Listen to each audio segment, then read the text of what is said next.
কাছের মানুষের মন জয় করতে কত কিনাই করতে হয়, ঠিক তেমন একটি ঘটনা ঘটেছে। প্রেমিকার মন খুশি করতে বাঘের খাঁচায় ঝাঁপ দিল প্রেমিক। প্রিয়জনকে চমক দিতে নানা উপহার পরিকল্পনা করেন। এবার মন জয় করতে অদ্ভুত কাণ্ড ঘটিয়ে বসেছে এক প্রেমিক। রীতিমতো বাঘের খাঁচায় নেমে গিয়েছেন তিনি। সম্প্রতি ভারতীয় সংবাদ মাধ্যম এবিপি আনন্দের এক প্রতিবেদনে এই তথ্য জানানো হয়েছে।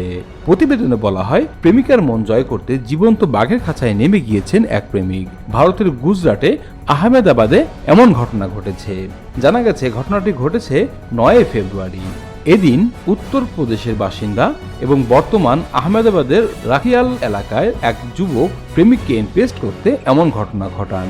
তিনি আহমেদাবাদের কানকড়িয়া চিড়িয়াখানায় বাঘের খাঁচায় নেমে যান। প্রত্যক্ষদর্শীরা জানান, যুবক খাঁচায় ঢোকার চেষ্টা করলে বাঘও তার উপরে হামলে পড়তে যায়। এক পর্যায়ে প্রায় বাঘের খাঁচায় পড়েছিলেন যুবক। এ সময় কর্মীরা তাকে টেনে তুলে আনেন, ফলে অল্পের জন্য প্রাণ বেঁচে যায় তার।